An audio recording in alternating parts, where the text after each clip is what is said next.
हम उनको सुनना चाहते हैं जिनको पूरा देश सुनता है और देश के साथ में विदेश सुनता है।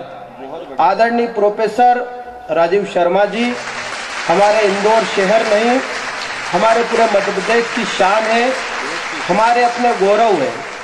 भारत सरकार ने आपको विगत दिनों लगभग 32 देश में वो कवि सम्मेलन करके आए हैं, हिंदी की अलग जगह करके आए हैं, जिनको पूरे देश में और विदेशों में सुना जाता है। ऐसे हमारे बीच में राष्ट्रीय कवि जिन्होंने अनेक प्रतिभाओं को तराशा है और हमारे विश्वविद्यालय और हमारे प्रदेश का नाम पूरे देश और विदेशों में किया है, ऐसे राष्ट्रीय कवि माननीय प्रोफेसर राजीव शर्मा जी को हम सुनना चाहते हैं। हमारे निवेदन पर आए हैं आदरणीय राजीव भैया शर्मा जी। देवियों और सज्जनों, आज श्री कृष्ण एवेन्यू में संपन्न हुआ ये कवि सम्मेलन 500 करोड़ की बनने वाली फिल्म पर भारी है, इसलिए आप सबका धन्यवाद। अब मैं बोलने खड़ा हुआ हूं तो डीओजी साहब 4-5 आ गए हैं। ये हमारा प्रभाव है, वो उसका प्रभाव था। अपनी अपनी आवाज निकाल रहे हैं, कुछ नहीं, वो मेरे सुर में सुर मिलाने की कोशिश कर रहे हैं। देखिए, इस कवि सम्मेलन को एक सार्थक मुकाम पर ले जाने की कोशिश करूंगा। वो 50 रुपए मान लो देने लगे अपने छोटे बच्चे राजू को, तो हम क्या कहते हैं, नहीं नहीं नहीं नहीं भाई साहब, इसकी क्या जरूरत है। तो पावना पलट कर क्या उत्तर देता है, आप चुप रहो यार भाई साहब, ये क्या केवल आपका ही बेटा है। नैसर्गिक हास्य। मैंने कहा नहीं, 50 रुपए में तेरा भी। बिल्कुल बिल्कुल नैसर्गिक हास्य बता रहा हूँ सर मैं। इसमें ना कोई मतलब ये मालवा में घटित होता है, ये अपने यहाँ होता है भाई साहब, मतलब इसमें मैं कुछ नहीं कर रहा हूँ। तो हास्य कैसे शुरू होता है मित्रों, हंसने का वरदान जो परमात्मा ने दिया है वो केवल मनुष्यों को दिया है। ये इतने सारे भाई यहाँ बैठे हैं, इनसे मैं पूछूं कि भाइयों आपने क्या कभी किसी गधे को हंसते हुए देखा है, तो ये कहेंगे कि नहीं देखा है। इधर इतनी बहनें बैठी हुई है, बहनों से मैं पूछूं कि बहनों आपने क्या कभी किसी भैंस को मुस्कुराते हुए देखा है, तो ये कहेंगी कि नहीं देखा है। इसका एक अर्थ है, इसका एक चिंतन है, इसका एक दर्शन है, और अर्थ ये है कि यदि आदमी हंसना बंद कर दे तो समझ लेना चाहिए कि वो गधा होने जा रहा है, और बहनें मुस्कुराना बंद कर दे तो समझ लेना चाहिए कि वो भैंसत्व की तरफ प्रयाण कर रही है। क्योंकि सारी सृष्टि में भैंसा, ईश्वर में हमारे अलावा कोई नहीं हंसता, मनुष्य के अलावा कोई नहीं हंसता है।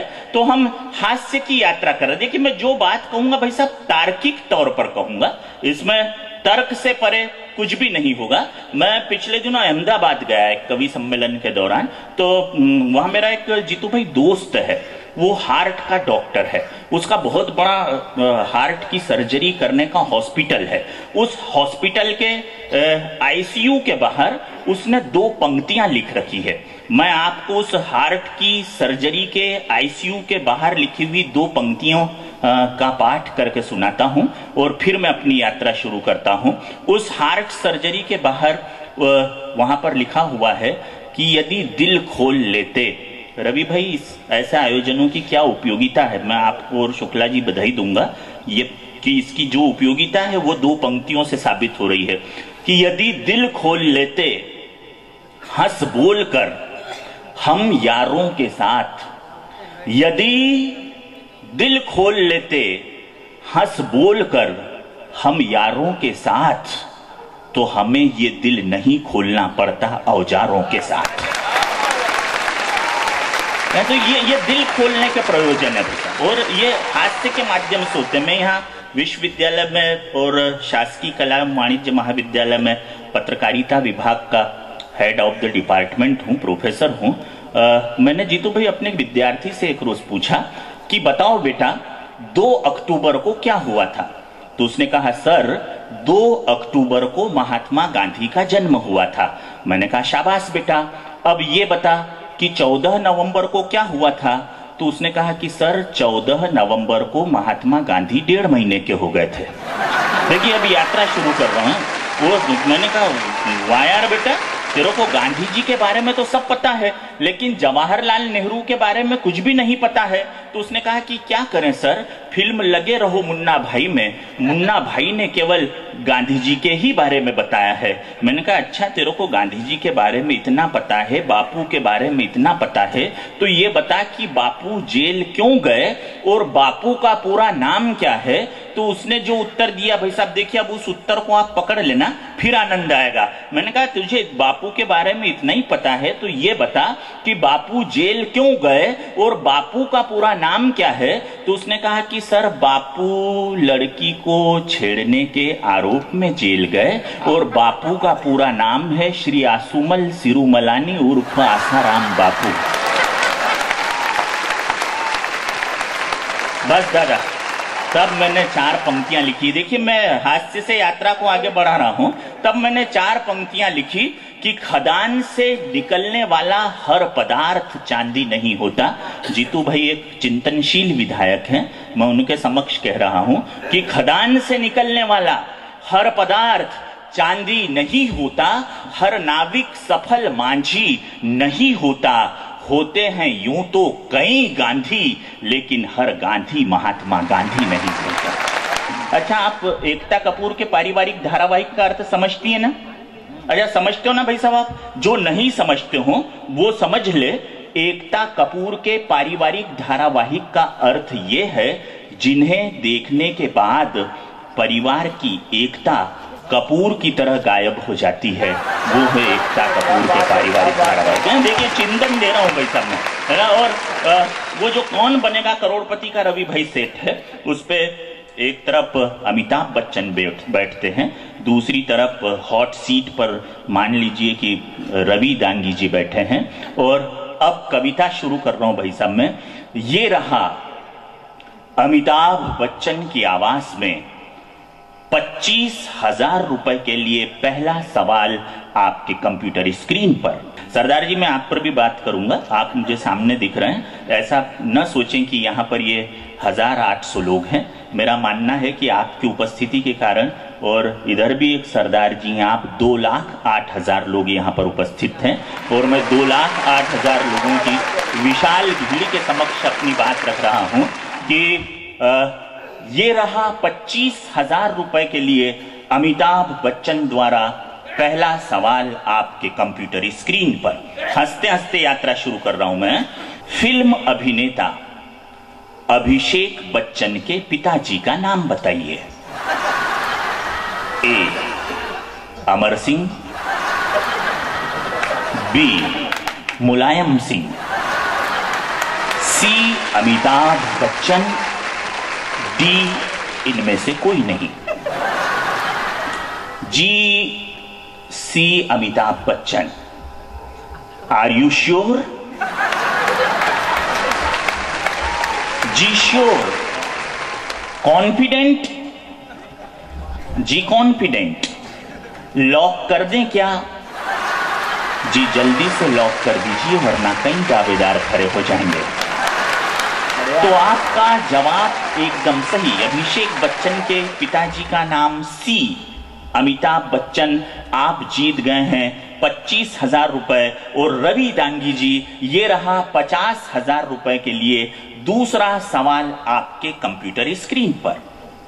राधे मां को जेल हो सकती है, ये खबर सुनकर सर्वाधिक प्रसन्न कौन है? ए राधे मां की रिपोर्ट लिखवाने वाली महिला, बी महाराष्ट्र की पुलिस, सी राजस्थान के जेल कर्मी, और डी आसाराम महाराज। व्यंग चल रहा है सर। जी डी आसाराम महाराज, आपका जवाब एकदम सही, क्योंकि उनकी सोच में यह आता है कि कोई तो मुझे मेरे जैसा मिला। तो आप जीत गए हैं रवि भाई 50,000 रुपए। और ये रहा 75,000 रुपए के लिए अगला सवाल आपके कंप्यूटर स्क्रीन पर। देश में सर्वाधिक गिरगिट कहां पाए जाते हैं? ए जंगलों में, बी समंदर के किनारे, सी खंडहरों में, डी संसद में। व्यंग्य शुरू हो रहा है भाई साहब। हास्य जो होता है ना वो बल्ब की तरह होता है, हम स्विच दबाते हैं और बल्ब रोशन हो जाता है। और सर्किटरी जो व्यंग होता है वो ट्यूबलाइट की तरह होता है, हम स्विच दबाते हैं और थोड़ी सी लपक झपक के बाद ट्यूबलाइट रोशन होती है। मैं व्यंग का स्विच दबाने की कोशिश कर रहा हूं, मुझे विश्वास है कि सारी ट्यूबलाइटें बढ़िया है। हाँ, यदि किसी ट्यूबलाइट का चोक खराब हो तो भाई साहब स्विच दबाने वाले को दोष मत देना। तीसरा सवाल 75,000 रुपए के लिए ये रहा कंप्यूटर स्क्रीन पर। देश में सर्वाधिक गिरगिट कहां पाए जाते हैं? ए जंगलों में, बी खंडहरों में, सी समंदर के किनारे, डी संसद में। जी डी संसद में। आपका जवाब एकदम सही। देश में सर्वाधिक गिरगिट संसद में पाए जाते हैं। रंग बदलते गिरगिट जहां पे धनला धनपद कहते हैं। भाई साहब फिर तर्क पे आ रहा हूं मैं।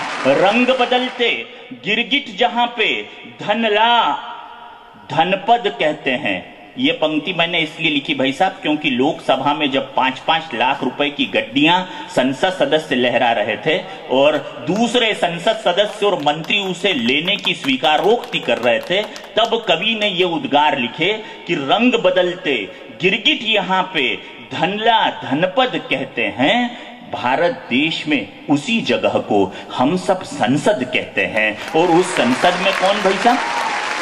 उस संसद में लालू। और लालू का नामकरण जब उनके माता पिता ने किया तो नामकरण संस्कार में ही माताजी उनके सारे चरित्र का चित्रांकन कर दिया। ला और लू, देखिए भाई सब कविता यूं भी पैदा होती है। ला और लू यानी लालू। जीतू भाई अपने यहां वो रेल मंत्री थे लालू प्रसाद यादव जी, वो रेल मंत्री थे जिस समय तो वो बीमार हो गए तो अमेरिका गए ट्रीटमेंट करवाने के लिए। तो अमेरिका में जो हॉस्पिटल्स होता है ना भाई साहब, वहां पर दरवाजा जो होता है वहां पर दरबान खड़ा होता है नहीं, दरबान खड़ी होती है, महिला के लिए वो काम होता है। तो लालू प्रसाद यादव जी अपनी आदत के मुताबिक बगैर पूछे हुए वो दरवाजा खोलकर अंदर जाने लगे, धकेल कर दरवाजे को अंदर जाने लगे। तो वो महिला दरबान ने लालू प्रसाद यादव जी से कहा कि सर वेट प्लीज सर। तो लालू प्रसाद यादव जी ने कहा 75 किलोग्राम। वाह, देखिए भाई साहब मैं हाथ की तरफ ले जा रहा हूं, तर्क है हर बात। डॉक्टर ने उनकी नब्ज पे हाथ रखा जीतू भाई और पूछा कि sir are you suffering from fever? Sir are you suffering from fever? तो लालू प्रसाद यादव जी ने कहा no, I am suffering by प्लेनवा।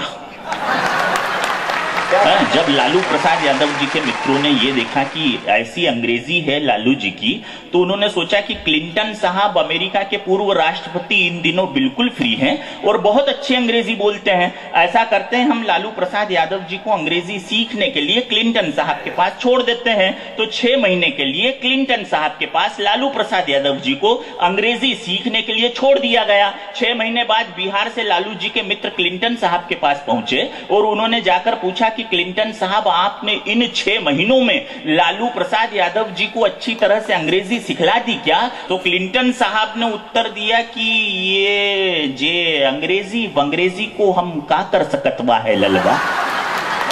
देखिए भाई सब ट्यूबलाइट है। तो जीतू भाई बहुत सोचने और विचारने के बाद, दादा बहुत सोचने और विचारने के बाद लालू प्रसाद यादव जी पर चूंकि संसद की बात चली इसलिए मैंने केवल 4 पंक्तियां लिखी है। चौथी पंक्ति पर आशीर्वाद चाहूंगा। ये बात जब कुमार भाई ने कही तो उधर से सर्किट ने कहा था कि फिर डायरेक्ट चौथी क्यों नहीं सुना देता, बहुत अच्छी टिप्पणी थी, लेकिन इसकी पहली 3 पंक्तियों की बुनियाद पर चौथी पंक्ति रखी हुई है। मैंने लालू प्रसाद यादव जी से के संदर्भ में 4 पंक्तियां लिखते हुए प्रश्न किया कि तू कौन सी घड़ी में जन्मा था मेरे लाल, तू कौन से पल उत्पन्न हुआ था मेरे लाल। लालू से पूछने लगे श्री येदियुरप्पा लाल, आप जानते होंगे कर्नाटक का एक बड़ा नेता है, कि तू कौन सी घड़ी में जन्मा था मेरे लाल। लालू से पूछने लगे श्री येदियुरप्पा लाल कि नैनन में कजरा और कटे हुए बाल, और सांड की तरह तेरी एंड बेंड चाल। बेटा पिक्चराइजेशन देखते हैं मेरे स्टूडेंट जैसे बच्चे हो कि तू कौन सी घड़ी में जन्मा था मेरे लाल। लालू से पूछने लगे श्री येदियुरप्पा लाल कि नैनन में कजरा और कटे हुए बाल, सांड की तरह तेरी एंड बेंड चाल, मुंह में पान की गिलोरी, भेजे में भूसे की बोरी। मुंह में पान की गिलोरी, भेजे में भूसे की बोरी। लालू अरे चालू, तू भी क्या गजब की चीज है यार। और अगली पंक्ति भाई साहब, आपके दिल के दरवाजे की सांकल को खनखना दे तो फिर कलरव होना चाहिए तालियों का कि लालू चालू तू भी क्या गजब की चीज है यार। अरे लालू तू भी क्या गजब की चीज है यार। अरे आज चारा खाया, कल दूध दिया और परसों राबड़ी तैयार। भाई साहब ये इतनी लेटेस्ट केमिकल इक्वेशन देखी क्या आपने को? ये भारत में ही संभव है। तो रवि भाई आप जीत गए हैं 75,000 रुपए और ये रहा लाख रुपए का चौथा सवाल आपके कंप्यूटर स्क्रीन पर। इंसान की जिंदगी में सबसे ज्यादा जरूरी क्या है? ए दौलत, बी शोहरत, सी इज्जत, डी आत्मविश्वास। जी डी आत्मविश्वास। रवि भाई आप जीत गए हैं 1 लाख रुपए। इंसान की जिंदगी में सर्वाधिक जरूरी है आत्मविश्वास, क्योंकि एक आत्मविश्वासी व्यक्ति जहां कहीं भी जाता है अपनी दौलत, अपनी शोहरत और अपनी इज्जत का साम्राज्य वहीं पर खड़ा कर देता है। और जमाने से जो डरते हैं, तब मेरा जैसा कभी लिखता है कि जमाने से जो डरते हैं जलीलो ख्वार होते हैं, बदल देते हैं वो माहौल। जो खुददार होते हैं हजारों डूबते हैं रोज ना खुदा के भरोसे पर चलाते हैं जो खुद चप्पू वे अक्सर पार होते हैं। चलाते हैं जो खुद चप्पू वे अक्सर पार होते हैं। और एक आत्मविश्वासी व्यक्ति की भाई साहब सच्ची बात बता रहा हूं, आज जिस तारीख पर हम खड़े हैं इस तारीख को स्मरण कीजिए। 11 सितंबर 1893 को अमेरिका के शिकागो नगर के कोलंबस हॉल में स्वामी विवेकानंद ने जिस भाषण की फहरिस्त को शुरू किया था, आज की तारीख में उसका समापन हुआ था। वो आत्मविश्वासी व्यक्ति स्वामी विवेकानंद जब अमेरिका में शिकागो के कोलंबस हॉल में अपना भाषण देकर नीचे उतरा तो एक अंग्रेजी पत्रकार ने उससे प्रश्न किया कि स्वामी विवेकानंद जी आप बड़ी बड़ी बातें करते हैं भारतीयता की, भारतीय संस्कृति की, मैं देख रहा हूं। अंग्रेजी पत्रकार ने प्रश्न किया कि विवेकानंद जी आपने ये जो साफा पहन रखा है ना ये तो भारतीय है, आपने जो कुर्ता पहन रखा है ये भी भारतीय है, आपने जो धोती लपेट रखी है ये भी भारतीय है, लेकिन स्वामी विवेकानंद जी आपने जो जूते पहन रखे हैं ये तो विदेशी हैं। उस अंग्रेजी पत्रकार ने सोचा था कि मैं ये प्रश्न करके स्वामी विवेकानंद को अपमानित कर दूंगा, लेकिन गौरव कीजिए भारतवर्ष के उस 21 वर्षीय नौजवान सन्यासी पर जिसने उस वक्त गुलामी के घटाटोप कालिमा से छाए हुए भारतवर्ष को सशक्त स्वाभिमान का बेरुदंड दिया, जिस समय इसकी कल्पना करना भी बड़ा दूभर हुआ करता था। स्वामी विवेकानंद समझ गए कि यह अंग्रेजी पत्रकार इस प्रश्न के बहाने मेरे देश को, मेरे भारत को अपमानित करना चाहता है। तो स्वामी विवेकानंद ने उस समय उत्तर देने की जो प्रणाली अपनाई वो कविता की प्रणाली थी भाई साहब, वो काव्य की प्रणाली थी। सत्य से बढ़कर कोई काव्य नहीं होता और काव्य की उस विधा को संस्कृत में प्रत्युत्पन्नमति कहते हैं, काव्य की उस विधा को हिंदी में त्वरा कहते हैं, काव्य की उस विधा को उर्दू में हाजिर जवाबी कहते हैं, काव्य की उस विधा को अंग्रेजी में आर्टलेस आर्ट ऑफ रिपार्टी कहते हैं, और बातचीत में काव्य की उसी विधा को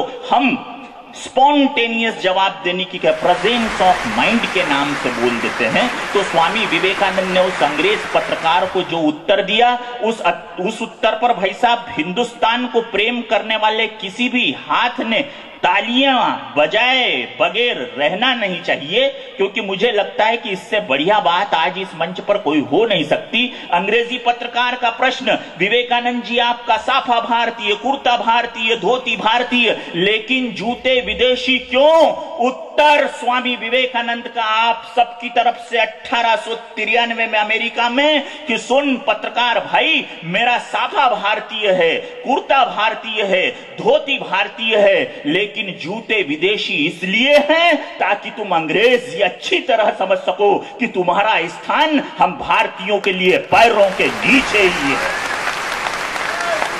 तब मैं कहना चाहता हूं ऐसा, तब मैं कहना चाहता हूं कि जब सूरज हो कुछ डरा डरा और मरा मरा हो उजियारा, जी तो भाई कविता, कि जब सूरज हो कुछ डरा डरा और मरा मरा हो उजियारा, चैतन्य नहीं हो चिंगारी, जब बुझा बुझा हो अंगारा, तब समझो शिविर कहीं कोई चलता है गुप्त अंधेरे का, संभवतः अमावस घोट रही है कंठ सुजान सवेरे का, तब जिनने मां का दूध पिया हो वे ही आगे आते हैं और धन ऐश्वर्य को ठोकर मार के विवेकानंद बन जाते हैं। धन ऐश्वर्य को ठोकर मार के विवेकानंद बन जाते हैं। तो आप जीत गए हैं रवि भाई 1 लाख रुपए, और ये रहा 1.25 लाख का सवाल आपके कंप्यूटर स्क्रीन पर। 1.25 लाख का सवाल भाई साहब, हम सब चाहते हैं कि देश की व्यवस्थाएं ठीक हों, लेकिन देश की व्यवस्थाएं ठीक नहीं हो रही हैं। क्यों? ए, हम केवल चाहते हैं। बी, हम केवल दूसरों से चाहते हैं। सी, हम चाहने का ढोंग करते हैं। डी, सच तो यह है कि हम चाहते ही नहीं हैं। ओह, सायरन की आवाज, यानी समय समाप्ति की घोषणा। मैं ये 1.25 लाख का सवाल श्री कृष्ण एवेन्यू के इस पंडाल में उपस्थित समस्त भारत प्रेमी नागरिकों के जेहन में कैक्टस की तरह चुभते हुए छोड़ना चाहता हूं कि हम सब के चाहने के बाद भी इस देश की व्यवस्थाएं ठीक क्यों नहीं हो रही है। ये व्यवस्था, भाई साहब कविता सुनना, ईमानदारी से कविता सुनना, ये व्यवस्था काले अजगर उगल रही है और हम इन्हें दूध पिला रहे हैं।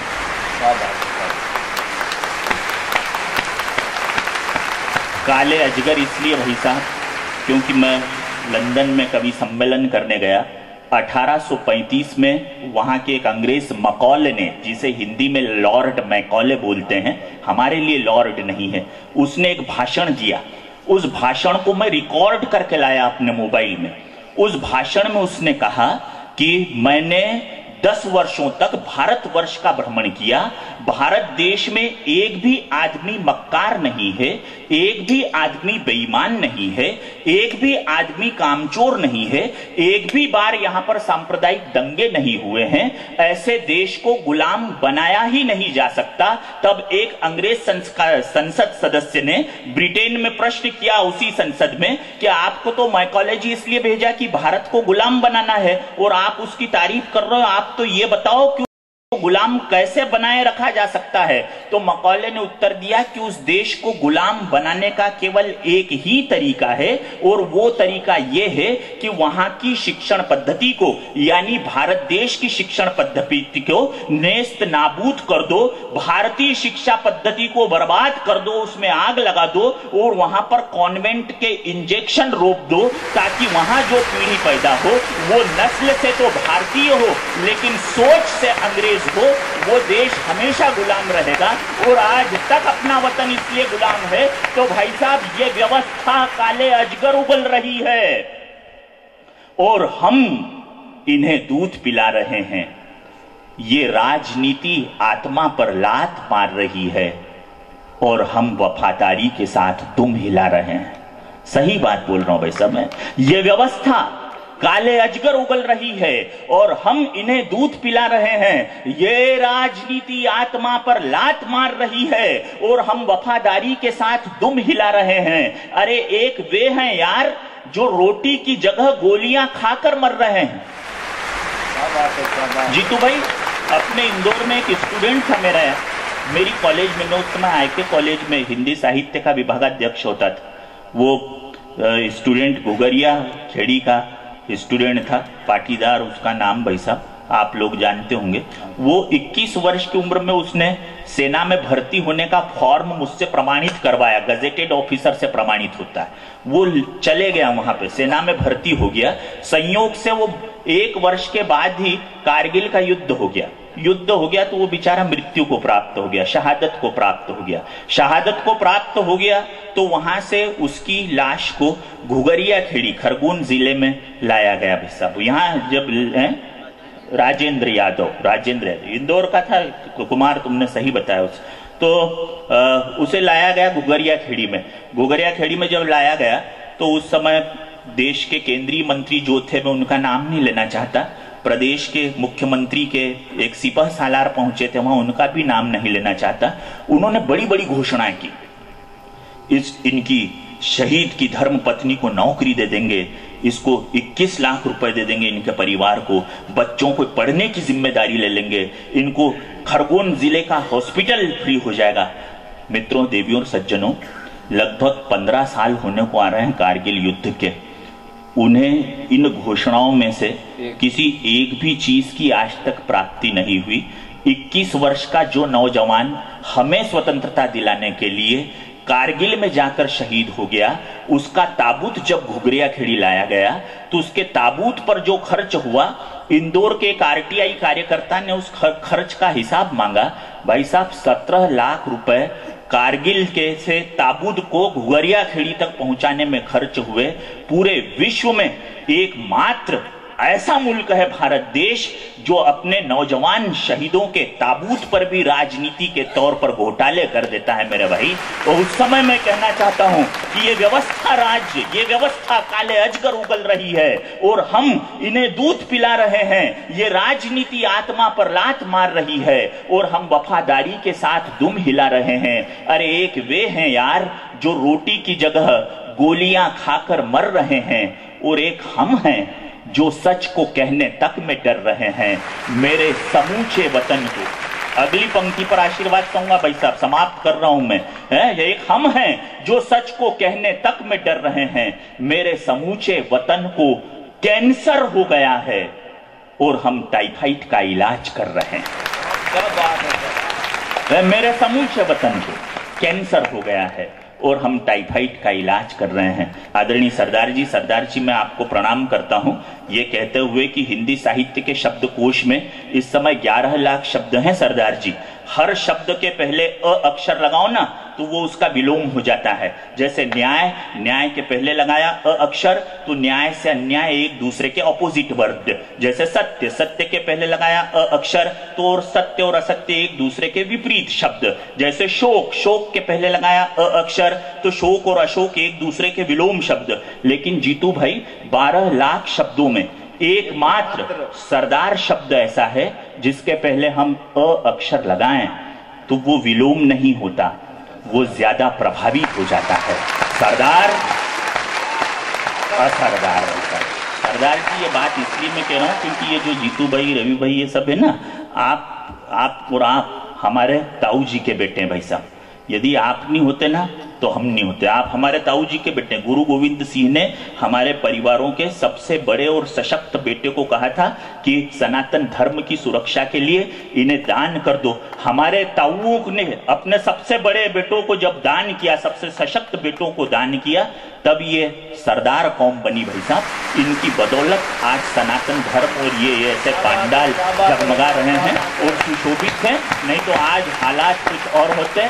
मैंने अपनी जिंदगी में आज तक कभी सरदारों पर भाई साहब चुटकुले नहीं सुनाए, न सुनाता हूं, न सुनना पसंद करता हूं।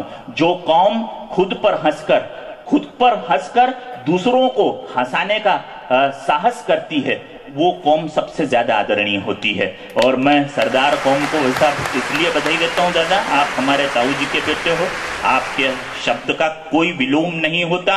एक बार एक अंग्रेज ने सरदार जी से प्रश्न किया कि सरदार जी आप बहुत भारत की भक्ति करते हैं, भगत सिंह जैसे आपने 23 वर्ष की उम्र में फांसी पर चढ़ने वाले इंसान को आपकी कौम ने भारत माता के आंचल में डाल दिया, और आप बड़ी भारत भक्ति करते हैं, तो आपका ये जो तिरंगा है ना आपके देश का, इसमें जो ऊपर रंग है केसरिया वो तो हिंदुओं का है, बीच में जो रंग है सफेद वो क्रिश्चियंस का है, उसके नीचे जो रंग है हरा वो मुस्लिमों का है, बीच में जो अशोक चक्र है वो बौद्धों का है। सरदार जी आपका इस तिरंगे झंडे में क्या है? तो सरदार जी ने अंग्रेज को उत्तर दिया कि सुन भैया, ये इस तिरंगे में जो डंडा है ना वो क्या तेरे बाप का डंडा है? ये डंडा भाई साहब हमारे ठोस होने का प्रतीक है, ये डंडा हमारी एकता का प्रतीक है, ये डंडा हमारी शक्ति का प्रतीक है, ये डंडा जमीन की गहराइयों से गुजरते हुए आसमान की बुलंदियों को छूने का प्रतीक है। और इस डंडे को प्रणाम करते हुए, इस राष्ट्रीयता को नमन करते हुए मैं अपनी वाणी को इन पंक्तियों के साथ विराम देना चाहूंगा। यहाँ पर मेरे स्टूडेंट जैसे लोग हैं, अगली 2 पंक्तियां मैं आपको समर्पित करता हूं। बेटा, जीवन में इश्क करो। मैं कहता हूं, मैं मेरे विद्यार्थियों को भी कहता हूं कि जीवन में इश्क करो, लेकिन इश्क किससे करो पहले ये तय करो। तब मैं अपनी गजल की 4 पंक्तियां सुनाते हुए अपनी वाणी को विराम देता हूं कि जो लोग इश्क अपने लक्ष्य से सरेआम करते हैं, भाई साहब पर्पस ऑफ लाइफ जीवन में स्पष्ट कर लेना है, नहीं तो जीवन यूं ही निकल जाएगा।